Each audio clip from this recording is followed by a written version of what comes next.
Storm, what role did your lived experience play in starting your own inclusive beauty brand?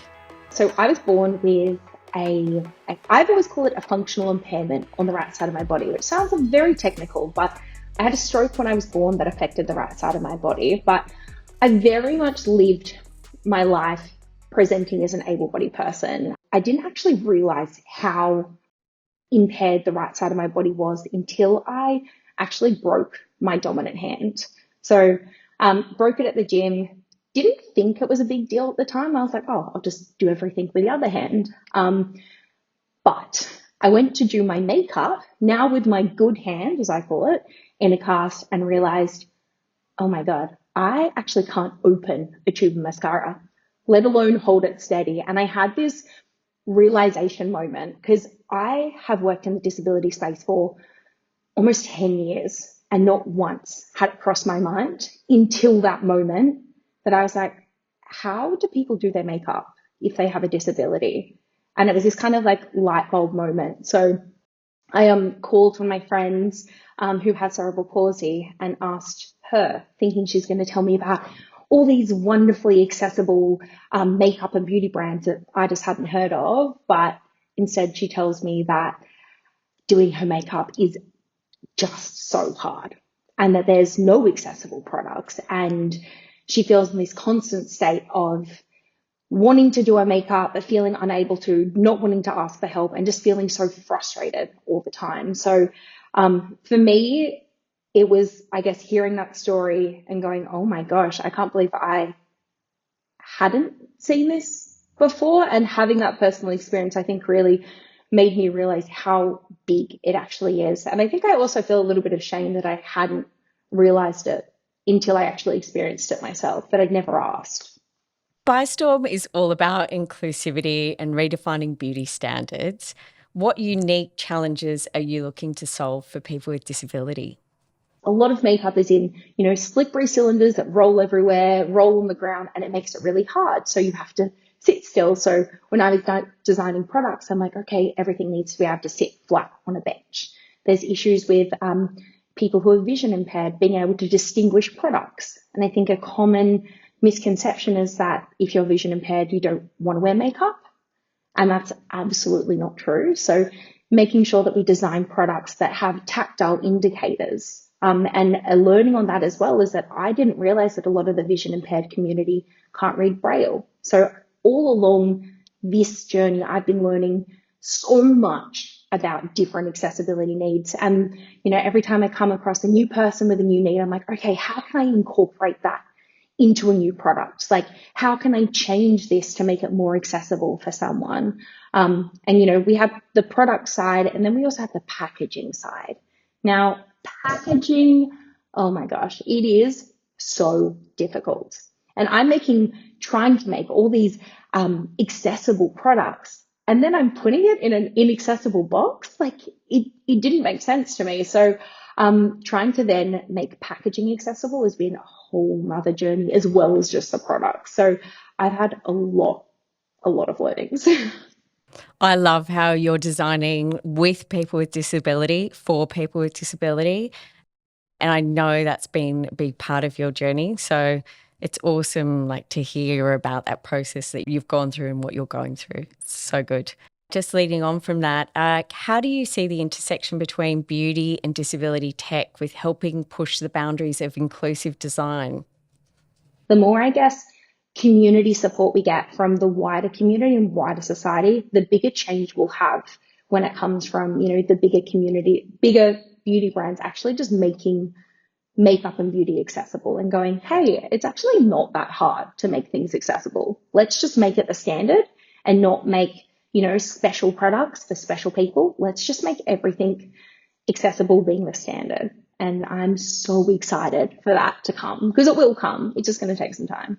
So when it comes to tech for ByStorm, are you using 3D printing for your product development? And do you even think that this would be possible without that tech or tech like this? Yes, so I have been on a very big journey with that kind of technology. So I actually started designing all my prototypes myself. So I didn't realize there was such thing as an industrial designer. I just thought that if you needed to make a product, you needed to teach yourself how to 3D model.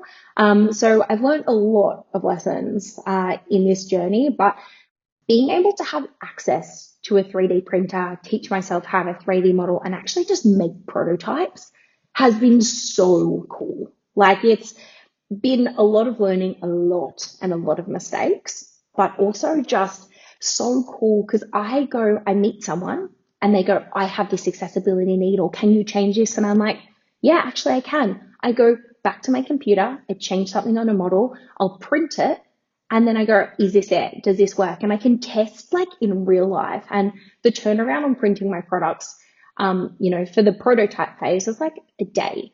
It may take overnight to print. So I can test things so quickly now and actually bring them back to people and go, does this work?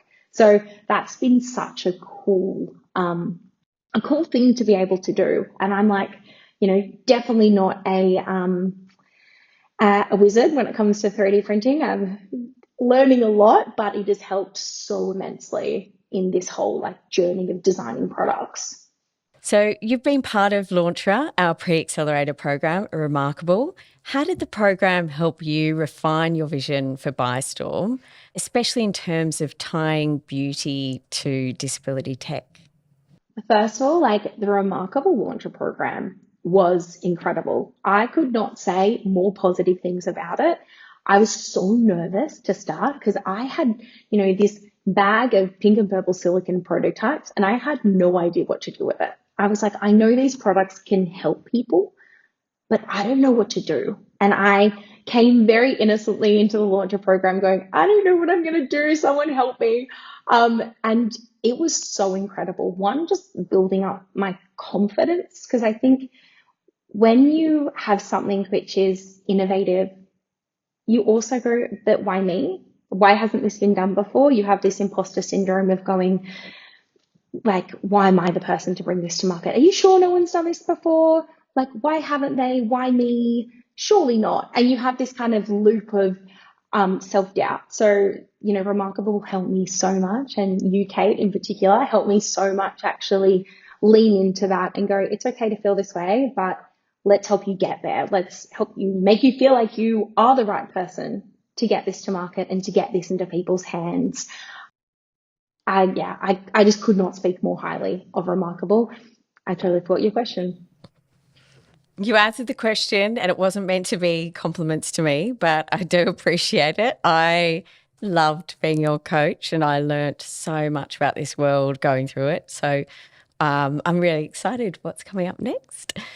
As someone at the intersection of beauty and disability tech, what advice would you give other entrepreneurs who want to build truly inclusive products or services? I think just do it. It sounds really simple and really cliche, but honestly, I think the reason why people don't is because of self-doubt. I think people think, why me? I'm not an entrepreneur. You think that, only people like Einstein who have these brilliant ideas that are going to change the world. And you think on this really big macro scale of innovation instead of like looking right in front of you. And if you see something that could be made better, you actually can do that. You can make it better. And that's what I've learned through this, because I never thought that I would be the type of person to be able to make a product, or to make a product that hasn't been done before even, and be innovative. But I've realized on this that, like, on this journey and meeting so many other startups, is that everyone are just people who've had cool ideas and then have the self-belief to actually back it. And that also comes with a community around you to support you with that self-belief. But I really think if you have an idea about anything that you can make better, no matter how big or small, just do it. You are the right person to do it. If you're coming up with the ideas on how to do it, you're actually the right person to do it.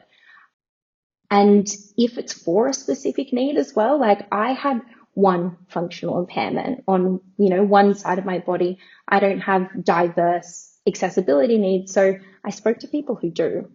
And that has just been the most eye-opening and beautiful experience. And they've made not only my products better, but I've been able to understand the needs of my community, which is just lit this fire in me, and I can't explain it in any other way except for I'm now so passionate every day where I'm having a hard day about, oh, I don't know if it's worth it. This is so much work and money and all the things that come with being a startup.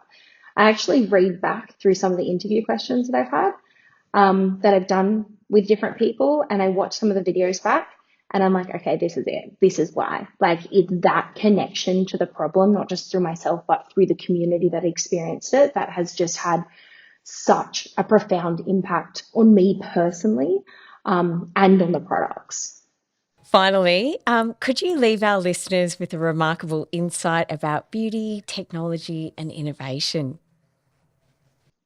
I think I've like kind of touched on it before, but I think when it comes to, I don't know, just disability and innovation, I think we think you need to be really smart or a certain type of person. You need to be a scientist or a professor to come up with something really innovative.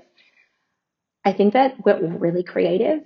And I never, ever thought of myself as a creative person. Always said, oh, I'm more academic, I'm not creative. But I think we all have the power to innovate, and we do it every day. We usually walk into rooms and look at ways we can improve things, whether it's the aesthetic or it's the function of something. We go, oh, I wish it had XYZ. You can actually do that. And I think when it comes to disability tech as well, like if you're a person with a disability listening now and you see something in your room that you're like, oh, I wish XYZ, you can do that. You can actually change that, and you have the power to be able to do that. Um, you may need support, and reach out to Remarkable because they're amazing and they'll support you with that. But know that you actually can do that, and you are an innovative and really creative person. And I think a lot of it comes down to the self-belief that we are all innovators and creative people.